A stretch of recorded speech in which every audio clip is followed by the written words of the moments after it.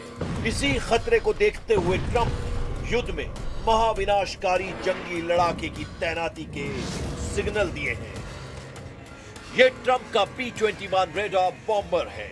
दुनिया का कोई भी रडार इसे ट्रैक नहीं कर सकता है। अमेरिका से उड़कर बिना कहीं रुके दुनिया के किसी भी कोने में हमला करके वापस अपने बेस पर लौट सकता है। कैलिफोर्निया के मोजावे रेगिस्तान के ऊपर टेस्टिंग B-21 रेडार बॉम्बर में KC-135R से रिफ्यूल की टेस्टिंग की गई है। B-21 दुनिया का पहला छठी पीढ़ी का बम वर्षक है। इसकी स्टेल्थ तकनीक B-2 बॉम्बर से 30 साल आगे आंकी जाती है। जिस तरह युद्ध का रुख है, उससे ये सिग्नल मिल रहे हैं कि ट्रंप को अपने सभी हथियार आजमाने पड़ सकते हैं, क्योंकि ईरान अब मुस्लिम ब्रदरहुड का कार्ड भी चल चुका है। ईरानी आर्म्ड फोर्सेस के प्रवक्ता ब्रिगेडियर जनरल अबू फजल शेखरची ने सभी मुस्लिम देशों से अपील की है कि वो अमेरिका इजराइल के मिलिट्री बेस की लोकेशन बता दें, जिसके बाद ईरान सिर्फ सैन्य अड्डों पर हमला करेगा। खाड़ी के देश इससे सेफ रहेंगे। कितने खाड़ी देश ईरान का ऑफर कबूल करते हैं ये तो अभी साफ नहीं, लेकिन इटली की प्रधानमंत्री जॉर्जिया मेलोनी ने ट्रंप का ब्लड प्रेशर बढ़ाने वाला बयान दिया है। मेलोनी ने ईरान में हुए नरसंहार की निंदा कर दी है। Intendiamo anche far sentire la nostra voce affinché nel perdurare delle azioni militari di Stati Uniti e Israele volte a neutralizzare la capacità bellica iraniana venga preservata l'incolumità dei civili a partire dai bambini. Per questo a nome del governo esprimo ferma condanna per la strage delle bambine avvenuta nella scuola di Minab nel sud dell'Iran, la solidarietà ai familiari delle giovanissime vittime e la richiesta che si accertino rapidamente le responsabilità di questa tragedia. America के साथ युद्ध में हर बार साथ देने वाले यूरोपीय देश इस बार कन्नी काट रहे हैं। ट्रंप कई बार यूरोपीय देशों से नाराजगी जाहिर कर चुके हैं, लेकिन एलानिया तौर पर नाटो मेंबर भी ईरान युद्ध का जोखिम मोल लेना नहीं चाह रहे, क्योंकि जैसे ही नाटो सेना ईरान के खिलाफ आई, यूरोप में पुतिन का प्लान एक्टिव हो सकता है। 4 साल से यूरोप को सबक सिखाने का इंतजार कर रहे पुतिन मौका मिलने पर यूरोप का घमंड चकनाचूर करने का ऐलान पहले ही कर चुके हैं।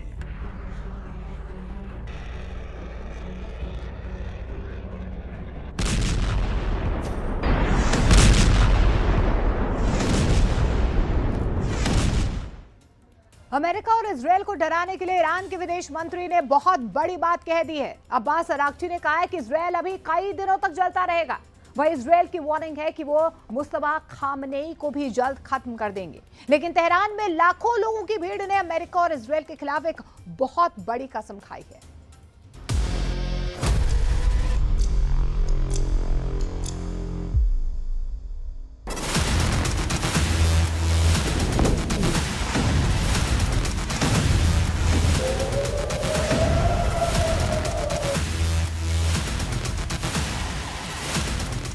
तेहरान का इनकलाब स्क्वायर, यानी वो चौराहा जहां से ईरान की क्रांति को फिर से ताकत दी जा रही है। सलाम फरमांदे। इजराइल और अमेरिका में मारे गए ईरान के बड़े बड़े कमांडरों से लेकर ईरान में बच्चों तक का जनाजा निकल रहा है। पूरा ईरान यहां उमड़ पड़ा है। उन कमांडरों को आखिरी सलाम। मौत के बाद उन कमांडरों से वादा कर रहा है पूरा ईरान, इजराइल और अमेरिका को नहीं बख्शेंगे, बदला लेकर रहेंगे।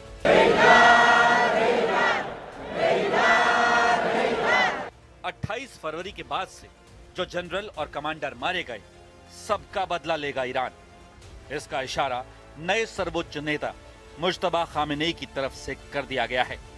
पिछले 2 महीनों से ईरान की पब्लिक लगातार सड़कों पर आ रही है। कभी लाखों लोग ईरान के शहरों में आयतुल्ला अली खामेनेई के समर्थन में निकले, तो कभी ये लोग खामेनेई की हत्या के खिलाफ सड़कों पर आए। अब पूरा ईरान अपने नए सुप्रीम लीडर मुज्तबा खामेनेई के समर्थन का ऐलान कर चुका है। ईरान में सड़कों पर रोज इनकलाब लाने की कोशिश हो रही है और इसके टारगेट पर अमेरिका और इजराइल हैं। कोई शक नहीं कि मिसाइल इजराइल में गिर रही हैं। तबाही तेल अवीव और हाइफा में बहुत ज्यादा हो रही है। ईरान के क्लस्टर बम कहां फटेंगे, इसका अंदाजा अब नेतन्याहू के मिसाइल डिफेंस सिस्टम को नहीं रहा। वो बार बार फेल हो रहे हैं। पहले ईरान की मिसाइलों से बचने के लिए इजराइल में बंकर में पनाह मिलने की गारंटी है, यहां जान बच जाती है।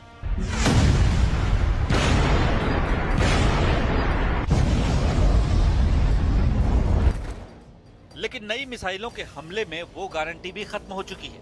जमीन पर तबाही और बंकर में मौत का खौफ। इस युद्ध में ईरान के तेवर कमजोर नहीं पड़ रहे। ईरान के विदेश मंत्री अब्बास अराक्ची ने अमेरिका और इजराइल को बहुत बड़ी धमकी दी है, डराने की कोशिश की है। अब्बास अराक्ची ने कहा है,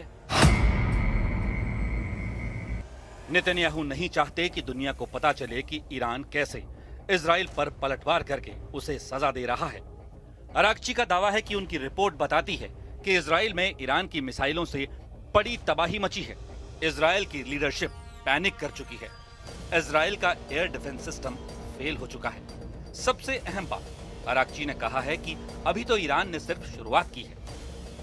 Well, actually, this is a war imposed on us, and what we are doing is only defending ourselves. We are facing an act of aggression which is absolutely illegal, and what we are doing is the act of self-defense which is legal and legitimate. Israel Iran पर हमला करता है, Iran पलटवार करता है और फिर यही सिलसिला तेज हो जाता है। ईरान की राजधानी तेहरान का हाल देखिए। यह शहर रोज टारगेट बन रहा है, जैसे तेहरान रोज जल रहा है। तेल डिपो से लेकर स्कूलों पर हुए हमलों ने ईरान को गुस्से से भर दिया है। तेहरान के कई मोहल्ले गाजा जैसे दिखने लगे हैं, क्योंकि अमेरिका के बंकर बस्टर बम जहां गिरते हैं वहां पहचानना मुश्किल हो जाता है कि ये फिलिस्तीन है या ईरान। ईरान पर हमले के लिए डोनाल्ड ट्रंप और नेतन्याहू रोज बात करते हैं। यह इजराइल के रक्षा मंत्री काट्ज का दावा है। काट्ज का दावा है कि अगर ईरान 10 साल लड़ने के लिए तैयार है तो इजराइल भी तब तक जंग करेगा जब तक मकसद पूरा नहीं हो जाता। אנחנו נמשיך לפעול ולכתוש את המשטר הזה וגם את היעדים האסטרטגיים של המשטר הזה בטהרן, בכל רחבי איראן, יום אחרי יום, מטרה אחרי מטרה. אנחנו נמשיך לעשות את זה, וגם כדי לאפשר לעם האיראני לקום ולפעול ולהעיף את המשטר הזה. בסופו של דבר זה דבר שתלוי בהם. ये ना इजराइल है, ना ये तेहरान है, ये है लेबनान। यहाँ इजराइल अपने दुश्मन नंबर 2 हिजबुल्लाह को पूरी तरह खत्म करना चाहता है, लेकिन बेरूत में बमबारी के अलावा उसके पास विकल्प कम है। यहाँ के रिहायशी इलाकों में इजराइल के बंकर बस्टर बम गिर रहे हैं। सैकड़ों लोगों की जान जा चुकी है और इजराइल ने कह दिया है कि हिजबुल्लाह के अंत तक ये युद्ध जारी रहेगा।